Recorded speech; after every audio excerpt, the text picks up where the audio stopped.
नमस्कार दोस्तों। तो शुरू करते हैं एक और नया किस्सा। तारीख सिर्फ कैलेंडर की चीज नहीं होती।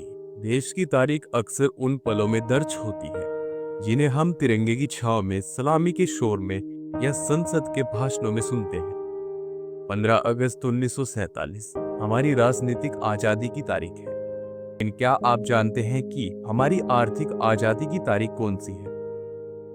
24 जुलाई 1991। यह तारीख इतिहास की किताबों में कभी इतनी मोटी स्याही से नहीं लिखी गई जितनी होनी चाहिए थी। वो सुबह और वो शाम। 24 जुलाई की सुबह संसद में एक दस्तावेज पेश किया गया। नई औद्योगिक नीति, न्यू इंडस्ट्रियल पॉलिसी। उसी शाम वित्त मंत्री डॉक्टर मनमोहन सिंह ने वह ऐतिहासिक बजट पेश किया जिसने भारत की अर्थव्यवस्था को जमीन से उठाकर वैश्विक बाजार की दौड़ में खड़ा कर दिया। लेकिन गौर करने की बात यह है कि नई औद्योगिक नीति को संसद में एक राज्य मंत्री पीजे कुरियन ने पेश किया। सवाल यह है कि इतनी ऐतिहासिक घोषणा किसी जूनियर मंत्री ने क्यों की? पर्दे के पीछे का किरदार। उस वक्त उद्योग मंत्रालय, इंडस्ट्री मिनिस्ट्री किसके पास था? उत्तर है पारमूला प्रति वेंकट नरसिंह राव, देश के नवनिर्वाचित प्रधानमंत्री। लेकिन क्यों एक प्रधानमंत्री ने अपने नाम का बैंड बजाने के बजाय ये ऐतिहासिक घड़ी अपने कनिष्ठ मंत्री को सौंप दी? क्योंकि वे दिखावे से परे रणनीतिकार थे। वे जो मंच पर नहीं दिखाता था, पर वो सारा नाटक उसकी रचना होती थी।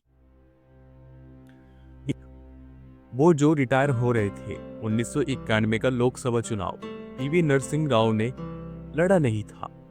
वह राजनीतिक संन्यास की तैयारी में थे। तेलुगु साहित्य, संस्कृत ग्रंथ और संगीत, खासकर राग शिवरांजनी, उनका मन इन सब में रम हो गया था। लेकिन नीति ने उन्हें वापिस बुला लिया। श्री पेरुम्बदूर की वह रात 21 मई 1991 राजीव गांधी की श्री पेरुम्बदूर में हत्या हो जाती है, आत्मघाती हमले में।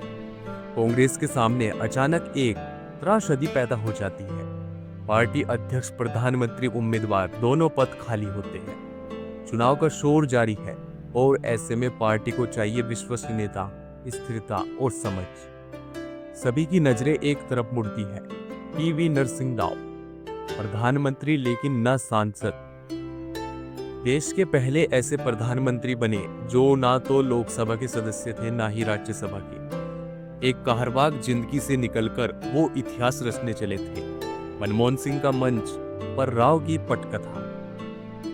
24 जुलाई 1991 को बजट संसद में पेश करते हुए मनमोहन सिंह कहते हैं, no power on earth can stop an idea whose time has come. लेकिन यह विचार किसका था? यह विचार था पीवी नरसिंह राव का। मनमोहन सिंह के रूप में उन्होंने एक सिविल सेवक को देश का आर्थिक चाणक्य बना दिया। यह सिर्फ नीतिगत परिवर्तन नहीं था, यह एक राजनीतिक क्रांति थी। बिना भाषणों और झल्लूसों के। क्यों नहीं मिला उन्हें सम्मान? 23 दिसंबर 2004 को पीवी नरसिंह राव का दिल्ली के एम्स अस्पताल में निधन हो गया। परिवारजन चाहते थे कि उनका पार्थिव शरीर कांग्रेस मुख्यालय लाया जाए, लेकिन ऐसा नहीं हुआ। सोनिया गांधी ने यह सुनिश्चित किया कि ऐसा ना हो। एक प्रधानमंत्री जिन्होंने पार्टी को संकट से निकाला, उनकी अंतिम यात्रा से भी पार्टी ने दूरी बना ली। दिल्ली, उनकी कर्मभूमि। 1970 के दशक में आंध्र प्रदेश के मुख्यमंत्री पद से इस्तीफा देने के बाद नरसिंह राव ने दिल्ली को अपना ठिकाना बनाया। इंदिरा गांधी के मंत्रिमंडल में शिक्षा, विदेश और गृह मंत्रालय जैसे अहम विभाग संभाले। राजीव गांधी के कार्यकाल में भी वे केंद्र में अहम भूमिका में रहे। लेकिन जब राजनीति का मौसम बदला तो सीताराम केसरी के उभार के साथ उन्हें नेपाल गुमनामी में भेज दिया गया। मनमोहन की बेबसी। मनमोहन सिंह 10 वर्षों तक देश के प्रधानमंत्री रहे, लेकिन वे भी अपने राजनीतिक गुरु को भारत रत्न नहीं दिला पाए। क्या यह उनकी व्यक्तिगत कमजोरी थी? शायद नहीं। यह सत्ता के भीतर उस डर और डायनेस्टी का परिणाम था जो कभी कभी इतिहास के सबसे योग्य पात्र को हाशिए पर धकेल देती है। इतिहास केवल महान उपलब्धियों की गाथा नहीं है, यह उन अनकही कहानियों का भी संकलन है जो नेपथ्य में रची जाती है। पीवी नरसिंह राव एक ऐसे व्यक्ति जिसने भारत को नए आर्थिक युग की दहलीज पर लाकर खड़ा कर दिया, जिसने उदारीकरण, निजीकरण और वैश्वीकरण की इबारत लिखी, जिसने बिना कैमरे के फ्लैक्स के देश को 21वीं सदी की ओर धकेला। क्या हम उन्हें भुला देंगे? क्या यह देश हमेशा गांधी परिवार की छाया में ही नायकों को परिभाषित करेगा? क्या कभी यह देश पीवी नरसिंह राव को वह स्थान देगा जिसके वह हकदार है? क्या हम हमेशा राजनीतिक मजबूरियों में अपने असली रत्नों को अनदेखा करते रहेंगे? बहुत कम लोगों को यह मालूम है कि उसी ऐतिहासिक दिन 24 जुलाई 1991 को सुबह संसद में एक और दस्तावेज पेश किया गया था, नई औद्योगिक नीति का दस्तावेज, जिसने भारत को लाइसेंस राज से मुक्त कर एक खुली अर्थव्यवस्था की दिशा में बढ़ा दिया।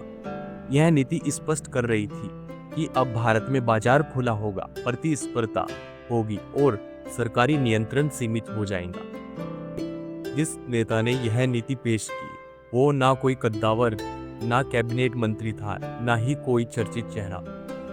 वो थे पीजे कुरियन, एक राज्य मंत्री। यह सवाल हमेशा उठता है कि इतनी ऐतिहासिक घोषणा एक राज्य मंत्री ने क्यों की? इसका जवाब एक ही नाम में छिपा है, पीवी नरसिंह राव।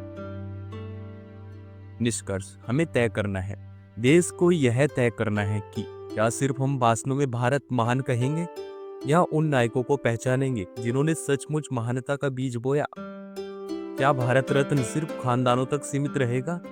क्या एक प्रधानमंत्री जिसने देश को दिवालिया होने से बचाया, भारत को दुनिया से जोड़ा और फिर गुमनामी में चला गया, वह रत्न कहलाने का अधिकार नहीं है? पीवी नरसिंह राव इस देश के सच्चे रत्न हैं, जो उन्हें मरणोपरांत ही सही लेकिन वो सम्मान मिलना चाहिए था जो हर नायक को मिलना चाहिए। ऐसे इंटरेस्टिंग वीडियो देखने के लिए चैनल को सब्सक्राइब करें और वीडियो को लाइक करें। अगर आपको वीडियो अच्छी लगी तो कमेंट सेक्शन में जरूर बताएं। फिर मिलेंगे आपको एक ऐसे इंटरेस्टिंग वीडियो के साथ। अगर मेरे मुंह से कोई गलत शब्द निकला है तो उसके लिए माफी चाहते हैं। कोई भी कंट्रोवर्सी, कोई भी बात करने की जरूरत नहीं है। प्लीज कमेंट सेक्शन में बताएं। धन्यवाद।